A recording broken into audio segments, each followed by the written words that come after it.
Good morning, students. PG first semester students, learning के operant conditioning and instrumental conditioning के difference के ही संदर्भ में उसी को आगे बढ़ाते हुए मैं एक चीज़ और आपसे एक पॉइंट दो पॉइंट और शेयर करना बाकी है, जिसको मैं आगे बढ़ा रही हूँ। देखिए, साधनात्मक यानी इंस्ट्रूमेंटल कंडीशनिंग में जब अधिग्रहण होता है तो प्रसुप्ति काल जो है वो बढ़ जाता है। प्रसुप्ति अधिग्रहण होता है तो प्रसुप्ति काल घट जाता है, और जब अधिग्रहण यानी एक्विजिशन ऑफ लर्निंग नहीं हो रही होती है तो प्रसुप्ति काल जो है वो बड़ा हो जाता है।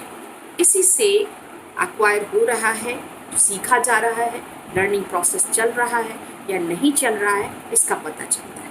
इसके ठीक उल्टा प्रवर्तन में अगर एक्सटेंशन होने लगता है साधनात्मक इंस्ट्रूमेंटल कंडीशनिंग में, तो पता चलता है कि उसका प्रसुप्ति काल बड़ा हो गया। वही बात मैं पहले भी कह चुकी हूँ। और इसके विपरीत ऑपरेंट कंडीशनिंग में अनुक्रिया गति, रिस्पॉन्स की जो स्पीड ऑफ रिस्पॉन्डिंग से अधिगम और विलोपन का बोध होता है। ये हो रहा है कि नहीं हो रहा है, लर्निंग हो रही है या नहीं हो रही है, ऑपरेंट कंडीशनिंग में तभी पता चलता है जब रेट ऑफ रिस्पॉन्डिंग, अनुक्रिया गति, स्पीड ऑफ रिस्पॉन्डिंग, कितनी तेज़ी से चूहा रिस्पॉन्स कर रहा है, उतनी तेज़ी से हम उसको मानेंगे कि चूहा रिस्पॉन्स कर रहा है। हम लर्निंग को एक्विजिशन या एक्सटेंशन मानेंगे। एक्वायर कर रहा है या एक्सटेंशन हो रहा है, नहीं सीख रहा है। तो ये एक डिफरेंस बहुत बड़ा है। निश्चित समय में चूहा कितनी बार लीवर दबाता है या यही उसकी अनुक्रिया गति कहलाती है। स्पीड ऑफ रिस्पॉन्डिंग को हम कैसे मानते हैं कि एक निश्चित समय यानी 1 मिनट अगर उसको हमने दिया, एक मिनट में वो कितनी बार रिस्पॉन्स करता है, यानी कितनी बार लीवर दबाता है। रिस्पॉन्स करना यानी लीवर दबाता है, तो यही रेट ऑफ रिस्पॉन्स को निश्चित करता है। इसमें ये दिया गया जो निश्चित समय है उसके अंदर यही उसकी अनुक्रिया गति है। अनुक्रिया अधिक गति हुई तो अधिगम भी अधिक माना जाएगा, और विशेष प्रकार से व्यवस्था से अनुक्रिया गति को क्यूमुलेटिव रिकॉर्ड करने की भी व्यवस्था उस मेज़ में या टेबल में की गई थी, और जिसके द्वारा ग्राफ से ये पता चला कि कहाँ लर्निंग हो रही है, कहाँ लर्निंग नहीं हो रही है।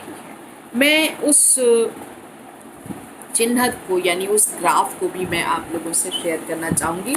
लुक दिस वन, ये ग्राफ आप देखें, अपने किताब में भी देख लेंगी, तो यहाँ पे ये दिखाता है ये बहुत तेज़ी से आगे बढ़ रहा है, ये एक हद तक तेज़ी से आगे बढ़ा लेकिन उसके बाद फ्लैट होता जा रहा है, और ये भी तेज़ी से बढ़ रहा है। तीसरा वाला ग्राफ जो है आपका तेज़ी से बढ़ रहा है लेकिन इसकी स्पीड उतनी ज़्यादा नहीं है। लेकिन पहला वाला जो ग्राफ मैंने आपको दिखाया उसमें समय बहुत कम लगा और तेज़ी से ग्राफ जो है रिस्पॉन्सेस जो हैं वो बढ़ते गए। तो ये ग्राफ देखने से आप अपनी बुक में देखिए, इसको थोड़ा सा हेल्प लीजिए वहाँ से और तब आपको समझ में आएगा। अब हम लोग यहाँ पे जो इतने सारे डिफरेंसेस मैंने आपको जो बताया, हम उसको फिर से एक बार कि साधनात्मक अनुकूलन में जो है वो उन्होंने व्यवहार दो तरह के कहे, respondent behaviour and operant behaviour.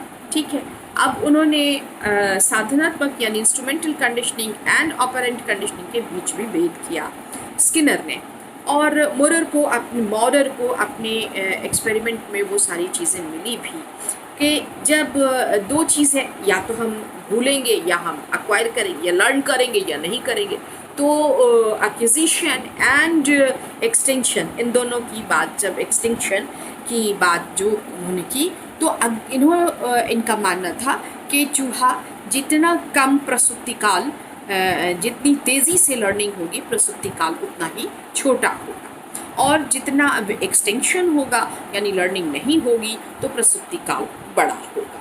ये एक बात उन्होंने कही जो स्किनर के मोरर ने अपने एक्सपेरिमेंट चूहों पर जो किया उसमें उन्होंने पाया भी इस चीज़ को। ये साधनात्मक अनुकूलन का है। इसके ठीक विपरीत ऑपरेंट कंडीशनिंग